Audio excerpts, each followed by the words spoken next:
Some women who are closing that gap are going to be recognized at a special breakfast, which is coming up.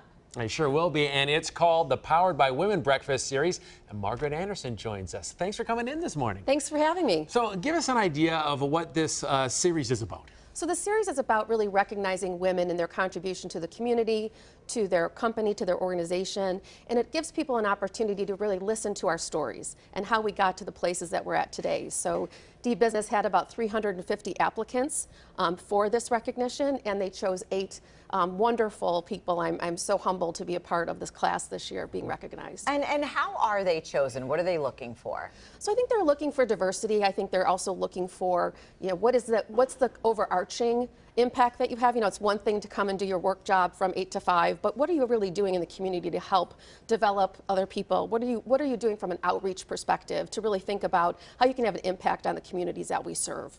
I want to talk about, women entrepreneurs and business owners. What kind of obstacles do they face in the business world? So I think it can be challenging. I think it can be intimidating. There's a lot of times when you're the only woman in the room. And I think sometimes people feel like maybe their voice isn't going to be heard. And it's just so important to know your worth and to know your value and to really have that confidence as you're going into those situations. And tell us a little bit about the background of this breakfast series. How did it start and what was the initial goal? So it's been going on for about 9 years now. And I think the goal is to really create an opportunity for women to network. And there's several men that'll be there as well. We've got about 150 people that are registered to attend so far, looking to get close to 300.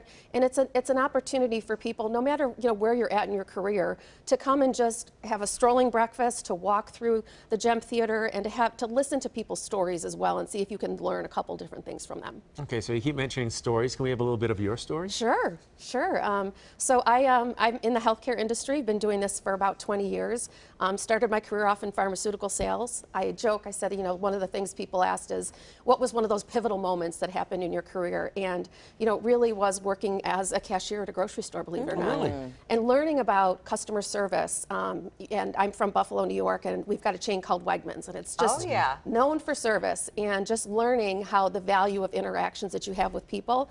And I've been able to carry that with me throughout my career. So it's been a fun journey. I've zigzagged throughout the country and very happy to be here in Detroit. And you always miss Wegmans, I bet, because Wegmans is a great store. Wegmans is a fantastic store. I do miss Wegmans. Yeah. And I'm sure you get asked by other women, young entrepreneurs, what kind of piece of advice would you share with them, if you could share one nugget? Sure. I would just say know your value and worth. I said that earlier, but it's so important to know, to walk into a room and know that you have just as much value as anybody else in that room, and to not be intimidated. I think, I do a lot of affirmations in the morning and just really making sure that I am setting myself up for success for that day, each and every day. So give us some details. If there's still tickets available, where can people get them, and when's the event happening? Sure. It's happening next Tuesday, August 1st, from 8:30 to 10:30 at the Gem Theater. People can get tickets on dbusiness.com. They're $65 a piece. So it's a great event, nice opportunity for anyone who, no matter what stage of your career that you're at, to come in and learn a little bit and get to know some of the people. Yeah, it's going to be a great morning. It sounds like a great event. Thank you so much for being here and sharing your story. It's so important for other women to hear. Thanks for having me. dbusiness.com if you want to get those tickets. We need to take a quick break here on CBS News Detroit. We'll be back shortly.